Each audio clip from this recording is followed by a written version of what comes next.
من يهده الله فلا مضل له ومن يضلله فلا هادي له ونشهد أن لا إله إلا الله وحده لا شريك له ونشهد أن محمدا عبده ورسوله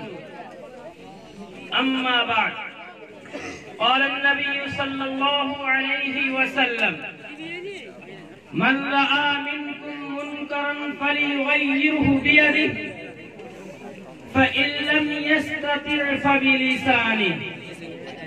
فإن لم يستطع فبقلبه وذلك أضعف الإيمان أو كما قال عليه الصلاة والتسليم۔ میرے محترم و معزز بزرگوں، پردہ نشین خواتین، مائیں اور بہنیں اور اسٹیج پہ تشریف فرما حضرات علماء اعظام، قبل اس کے کہ میں آپ حضرات کے سامنے کچھ گفتگو کروں، میں سب سے پہلے اپنے علاقے کے مشہور و معروف اور دور دراز تک خطابت کے میدان میں سفر کرنے والی شخصیت خطیب العصر حضرت مولانا صدر عالم صاحب قدس سرہ العالی کا شکریہ ادا کرتا ہوں کہ حضرت کی دعوت نے مجھے آپ کی اس مقدس و متبرک سرزمین پہ آنے پہ مجبور کیا، اور اس کے ساتھ ہی حضرت قاری شفیق احمد صاحب اور قاری حبیب الرحمن صاحب کا بھی شکریہ ادا کرتا ہوں کہ آج ان کی معیت میں آپ حضرات کے سامنے اس دینی پروگرام میں شریک ہونے کا ضروری اور خوبصورت موقع فراہم ہوا۔ میرے محترم و معزز بزرگوں، سب سے پہلے میں آپ حضرات سے یہ بڑے ادب و احترام کے ساتھ گزارش کرنا چاہتا ہوں کہ سب سے پہلے ہم اور آپ یہ نیت کریں اور دل میں یہ ارادہ کریں کہ انشاءاللہ ہمارے اور آپ کے سامنے حضرات خطبہ کرام کا جو بھی بیان ہوگا، ہم اور آپ اس پر عمل کرنے کی پوری کوشش کریں گے۔ زور سے بولیے انشاءاللہ۔ اللہ ہمیں اور آپ کو کہنے سننے سے زیادہ عمل کی توفیق عطا فرمائے۔ اللہ تبارک و تعالی نے یہ آسمان و زمین، چاند، سورج، ستارے، غرضی کی اس پورے کائنات کو اور اس کے نظام کو بنایا ہے۔ پھر اللہ تبارک و تعالی نے ہر زمانے کے اندر کسی نہ کسی انسان کو مصلح، قائد، نبی اور رسول بنا کر بھیجتا رہا تاکہ وہ لوگوں کو دین کی دعوت دے، ایمان کی دعوت دے، صداقت و امانت کی دعوت دے اور ضلالت و گمراہی کو ختم کر کے نور ہدایت سے پورے عالم کو روشن اور منور کرے۔ یہ سلسلہ حضرت آدم علیہ نبینا علیہ السلام کے زمانے سے شروع ہوا اور رسول بطحہ، تاجدار مدینہ، احمد مجتبی، سرور کائنات صلی اللہ علیہ وسلم پر ختم کر دیا گیا۔ تمام مسلمانوں کا عقیدہ ہے کہ آپ صلی اللہ علیہ وسلم آخری نبی اور آخری رسول ہیں۔ اب آپ کے بعد کوئی نبی نہیں آ سکتا، اب آپ کے بعد کوئی رسول نہیں آ سکتا، اس لیے کہ نبوت کا سلسلہ ختم ہو چکا ہے۔ لیکن ایک مسئلہ رہتا ہے کہ جس کام کے لیے، جس ذمہ داری کو نبھانے کے لیے، جس فریضے کو انجام دینے کے لیے اللہ تبارک و تعالی نفوس مقدسہ کا سلسلہ شروع کیا تھا، وہ سلسلہ تو ختم ہو گیا، لیکن اب کون ہوگا جو لوگوں کو دین کی دعوت دے گا؟ اب کون ہوگا جو لوگوں کو ایمان کی دعوت دے گا؟ وہ کون ہوگا جو لوگوں کو بتائے گا کہ یہ راستے جس راستے پہ تم چل رہے ہو یہ جہنم کا راستہ ہے، یہ شیطان کا راستہ ہے، یہ ابلیس کا راستہ ہے، اس راستے میں گمراہی ہے، اس راستے میں بربادی ہے، وہ کون ہوگا جو ہمیں اور آپ کو یہ بتائے گا کہ جس راستے پہ چل رہے ہو یہ راستہ تمہارے لیے کامیابی کا راستہ ہے؟ تو اللہ تبارک و تعالی نے اس کا بھی انتظام فرمایا اور قرآن کریم کے اندر ارشاد فرمایا کنتم خیر امت اخرجت للناس تأمرون بالمعروف وتنہون عن المنکر۔ میرے معزز بزرگوں، ذرا ہم عمل کی نیت سے سنیں کہ اللہ تبارک و تعالی نے اس آیت کریمہ کے اندر کیا ارشاد فرمایا۔ اللہ تبارک و تعالی نے فرمایا کہ کنتم خیر امت اخرجت للناس تأمرون بالمعروف وتنہون عن المنکر، کہ تم لوگ بہترین امت ہو، تم لوگ ایک اچھی جماعت ہو، تم لوگ ایک خوبصورت گروہ ہو۔ میں یہ آپ کو بتانا چاہتا ہوں کہ اللہ تبارک و تعالی نے اس میں جو کہا ہے کہ تم لوگ بہترین امت ہو، یہ ہمیں اور آپ کو کہا ہے، یعنی امت محمدیہ کو کہا ہے کہ تم لوگ بہترین امت ہو۔ کیوں کہا؟ اللہ تعالیٰ نے ہمیں بہترین جماعت کیوں قرار دیا؟ آگے اللہ نے خود ہی فرمایا کہ تأمرون بالمعروف وتنہون عن المنکر، کہ تم لوگوں کو نیکی کا حکم دیتے ہو اور برائیوں سے روکتے ہو،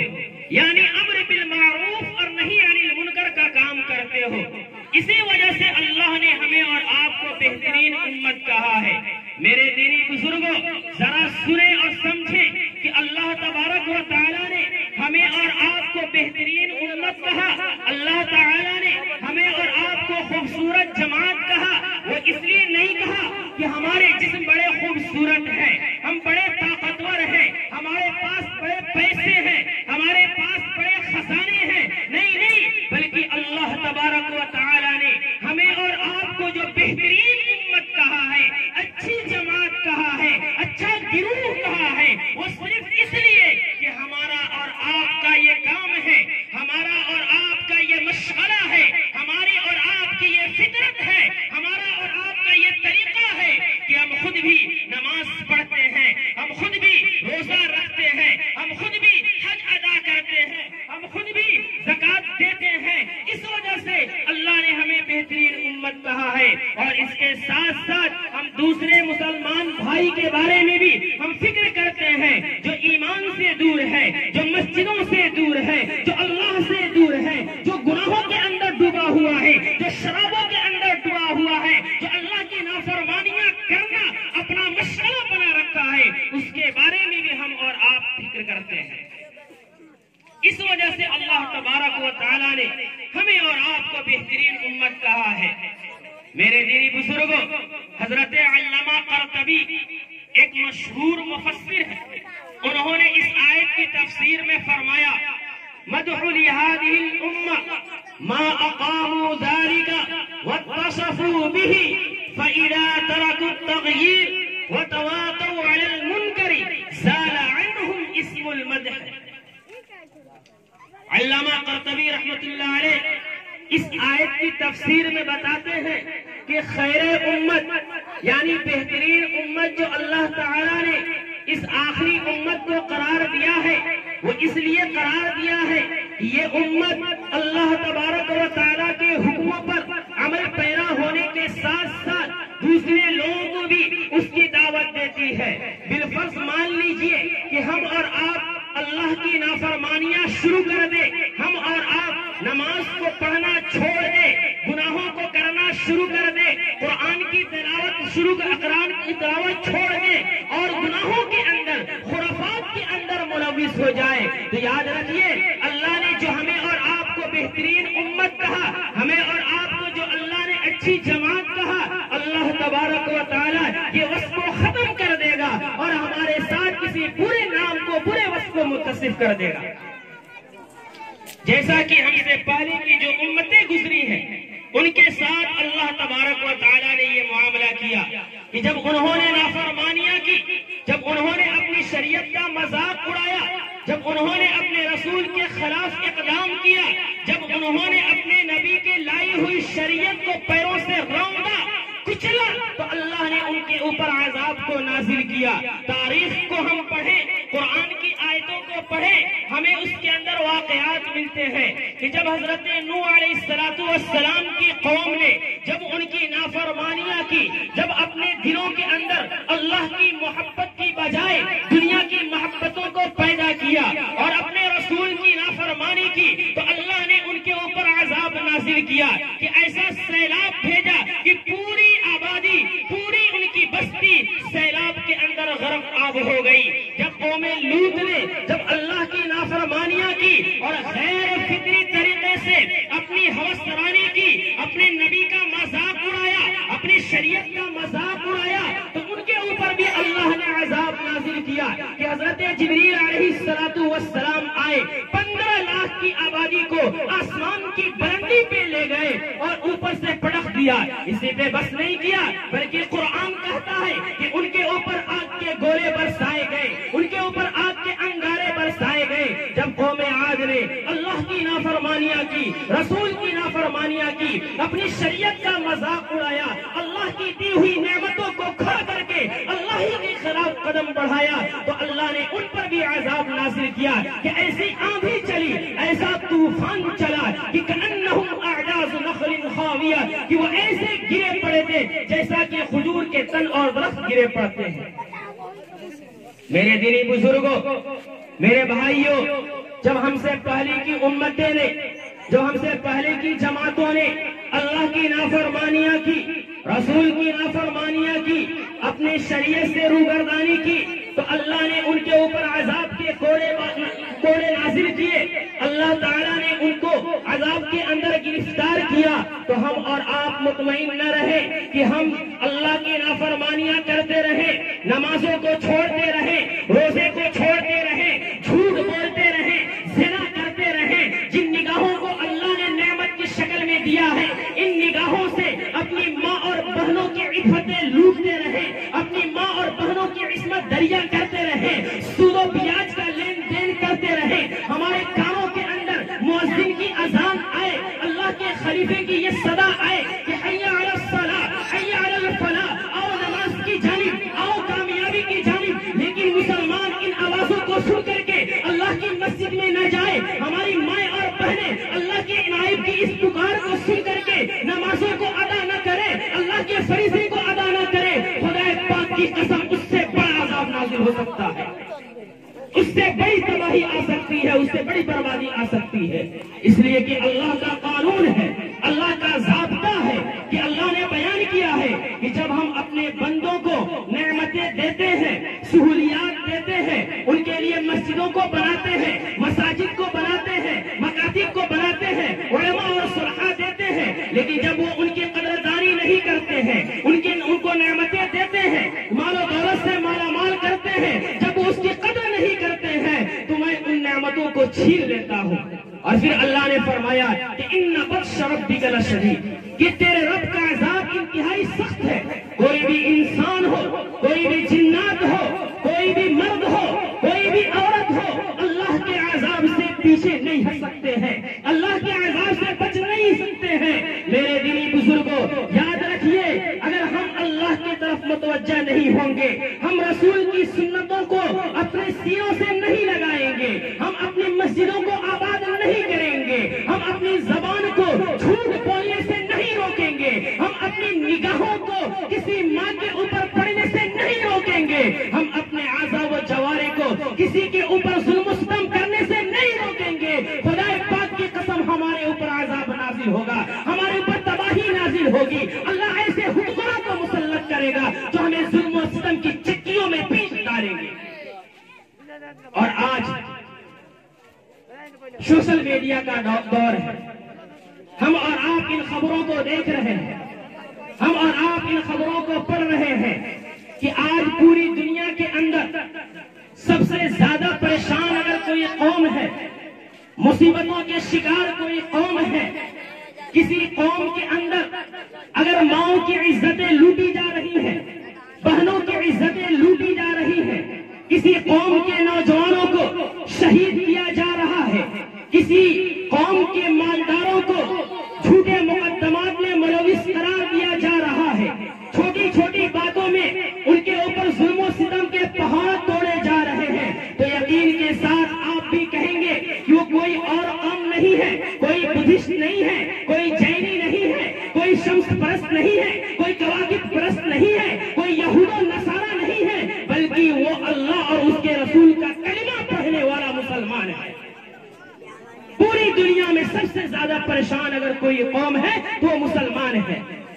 سب سے زیادہ ظلم و ستم میں کوئی پیسا جا رہا ہے وہ مسلمان ہے۔ ذرا ہمیں سوچنا چاہیے، ہمیں غور کرنا چاہیے، ہم کسی اور جگہ کی بات نہیں کرتے، دنیا کے سارے ملکوں کی بات نہیں کرتا، شام کے شہر حلب اور غوطہ کی بات نہیں کرتا، فلسطین کے ان معصوم بچوں کی بات نہیں کرتا جن کے گردنوں پہ پیر رکھ کر کے انہیں شہید کر دیا جاتا ہے، اسپین کی ان ماں اور بہنوں کی بات نہیں کرتا جن کے سر سے دوپٹے کو کھینچ لیا جاتا ہے، میں میانمار کی بات نہیں کرتا، ان روہنگیا مسلمانوں کی بات نہیں کرتا جن کو ٹانگے اور پھوڑے سے مار مار کر کے قتل کر دیا جاتا ہے، جن کو ان کے گھروں سے نکال کر کے سمندر میں ڈھکیل دیا جاتا ہے، جن کو جلتی ہوئی تیل کے اندر ڈال دیا جاتا ہے، جن کے اوپر پیٹرول ڈال کر کے آگ کا انگارہ لگا دیا جاتا ہے، میں ان کی بات نہیں کرتا، میں اپنے وطن عزیز ہندوستان کے مسلمانوں کی بات کر رہا ہوں کہ آج اس ہندوستان کے اندر ہاں یہ وہی ملک ہے جس ملک میں ہم نے اور آپ نے یعنی ہمارے آباء و اجداد نے 1000 سال تک حکومت کی ہے، 1000 سال تک بادشاہت کی ہے، اور ان کی حکومتوں کی یادگار تاج محل ہے، لال قلعہ ہے، یہ سارے ہمارے بادشاہوں کی یاد تازہ کرتی ہے۔ میرے دینی بزرگوں، 1000 سال ہمارے اکابر نے اس ملک پہ حکومت کی، اور پھر جب اس ملک پہ انگریز کا قبضہ ہوا، جب انگریزوں کا ناپاک قدم پڑا، تو ان انگریز ملعون کو ان کے ناپاک قدموں سے اس ہندوستان کو پاک کرنے کے لیے سب سے زیادہ اگر کسی نے قربانی دی ہے تو وہ کوئی دوسری قوم نہیں ہے، کوئی ہندوستان کا جینی نہیں ہے، عیسائی نہیں ہے، کرسچن نہیں ہے، غیر مسلم نہیں ہے، بلکہ وہ مسلمان ہے جس نے اپنے آپ کو ٹینکوں کے حوالے کیا، توپوں کے حوالے کیا، جس کے جسم کو چھلنی کیا گیا۔ تھانہ بون کا کوئی ایسا درخت نہیں تھا جہاں مسلمانوں کی گردنیں نہ لٹکائی گئی ہو۔ یہ وہ ملک ہے جس کی آزادی دلانے کے لیے ہمارے اکابر و اسلاف نے اپنے بچوں کو قربان کیا، بیویوں کو قربان کیا، ساری محنتیں کی، ساری قربانیاں دی۔ بلکہ میں دو ٹوک الفاظ میں کہوں کہ اس ملک کو آزاد کرانے کے لیے جتنی ہمارے اکابر و اسلاف نے خون بہائے ہیں اتنا کسی اور نے پسینہ بھی نہیں بہایا۔ لیکن ان ساری قربانیوں کے باوجود، ان سارے مجاہدوں کے باوجود، ان ساری جد و جہد کے باوجود جب سے یہ ملک آزاد ہوا اس وقت سے لے کر کے آج تک سب سے زیادہ اگر کوئی پریشان ہے، سب سے زیادہ کوئی مظالم و مصائب کی چکی میں پیسا جا رہا ہے تو ہمارا مسلم قوم ہے، وہ ہمارا مسلم بھائی ہے۔ میں دراصل ان باتوں کو بتا کر کے میں آپ سے اور اپنے آپ سے یہ سوال کرنا چاہتا ہوں کہ یہ حالات ہمارے اور آپ کے ساتھ کیوں پیش آئے؟ آخر یہ مصیبتیں کیوں پیش آئی؟ یہ کیوں حالات ایسے بن گئے کہ جن کے آباء و اجداد نے اس ملک کو اپنے خون سے سینچا تھا، جن کے آباء و اجداد نے ٹینکوں اور توپوں کو اپنے حوالے کیا تھا، جن کے آباء و اجداد کے خون سے اس زمین کو سینچا گیا، آج انہی سے ان کے اس ہندوستانی ہونے کے سرٹیفکیٹ مانگے جاتے ہیں۔ میرے دینی بزرگوں، میں کسی اور کو قصوروار ثابت نہیں کرتا، میں کسی اور کو مجرم نہیں بناتا، بلکہ میں اپنے آپ کو اور آپ کو اور اس امت کی ماں اور بہنوں کو قصوروار کرتا ہوں کہ ہم نے اللہ کی نافرمانیاں شروع کر دی، ہم نے رسول کی نافرمانیاں شروع کر دی، ہم نے سود و بیاج کا لین دین شروع کر دیا، ہم نے جھوٹ کو بولنا شروع کر دیا، ہم نے غیبتیں کرنی شروع کر دی، ہم نے ماؤں کی عزت کو ختم کر دیا، باپ کے حقوق کو ختم کر دیا، ایک دوسرے کے ساتھ ہمدردی کو مفقود کر دیا، جس کا نتیجہ یہ ہوا کہ اللہ کی جو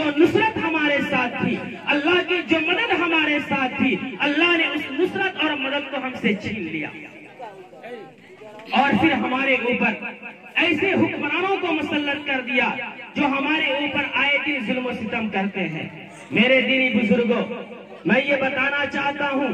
اور آپ کے دلوں میں اس بات کو بیٹھانا چاہتا ہوں کہ آج یہ